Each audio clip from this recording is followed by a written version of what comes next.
that really advantages you when you're dealing with a subject like liberty versus Marxism. Right. A lot of people watching this program probably have a basic grasp of what they think Marxism is. To Tom's point, talking about, or something you mentioned earlier, Joe Biden not necessarily running things. There's a huge number of Americans that don't believe that he or Kamala Harris are running anything. And they've labeled it a cabal takeover. But I want to ask you something, Bob. This cabal that people are very suspicious might be behind this administration actually running things. In your view, all of the years that you've been involved in the military, with all the things that you've seen, the world travel, how close do you think this cabal is to actually succeeding in their goal to just turn America into a communist Marxist country?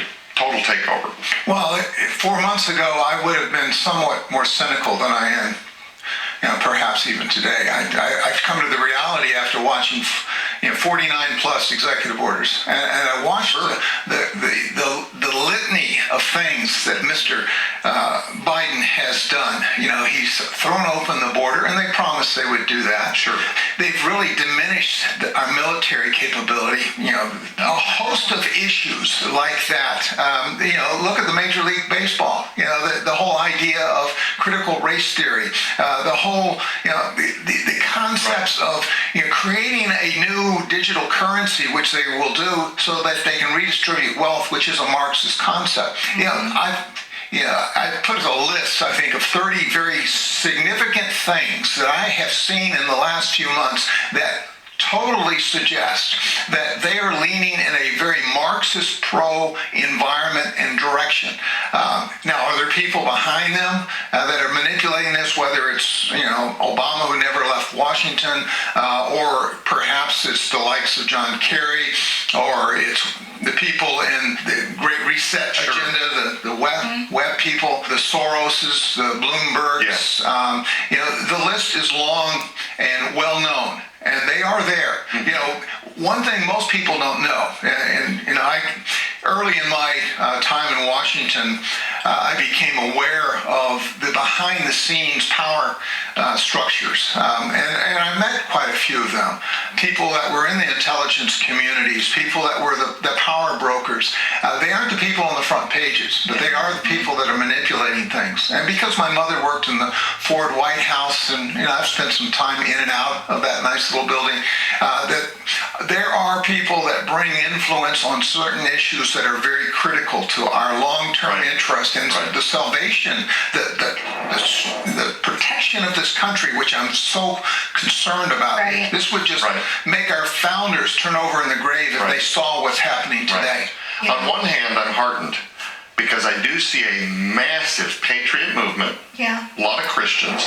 Of course, we don't want to go down the slippery slope of thinking that dominionism is the answer, where we're telling people from the pulpit that who to vote for is how we then become redeemed, and that some political savior is going to save us from all of this, because we know where that leads, right? But I am heartened by the number of patriots who are totally unsold on Marxism. In that respect, I think the fake news media has completely failed to persuade an entire generation of people who really are seeing through all of this. They know what's happening.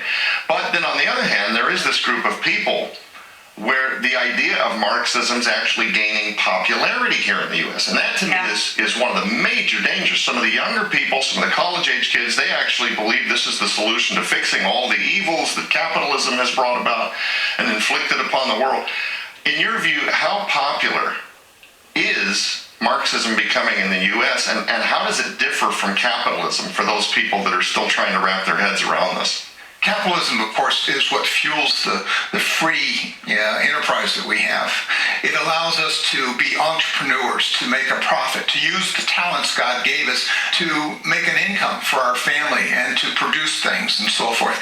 And the state's role is basically to keep out of our business. Right, just stay out. It's to protect our private property rights. Now, of course, Marxism robs you of all your private property rights. I tend to say, as I look at Marxism, socialism, progressivism, and communism, they're really cousins. Yeah. They have a lot in common. Socialism, according to Marx, is just the beginning, and it leads to communism. Progressivism, under Hegel and his ideas back in the 18th century, that promulgated itself and brought it to the United States, and we saw that through Teddy Roosevelt and Woodrow Wilson and FDR, and of course Obama and a cadre of people in the U.S. Congress today.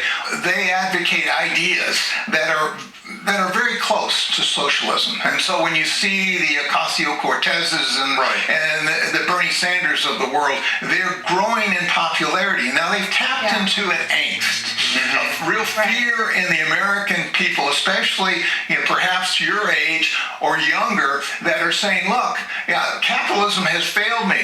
I'm saddled with all this debt. I can't get ahead like my parents and so forth. Sure. And so they've sold this bill of goods to the likes of a lot of Americans. And so 41% of Americans today are favorable towards socialism. The progressivism number is even higher. But you can't just divorce socialism from ultimately communism, because that's how it transitions. Look at Venezuela, look at what they did in the East Bloc countries. That is where we are. Now, the Chinese, of course, have modified this approach.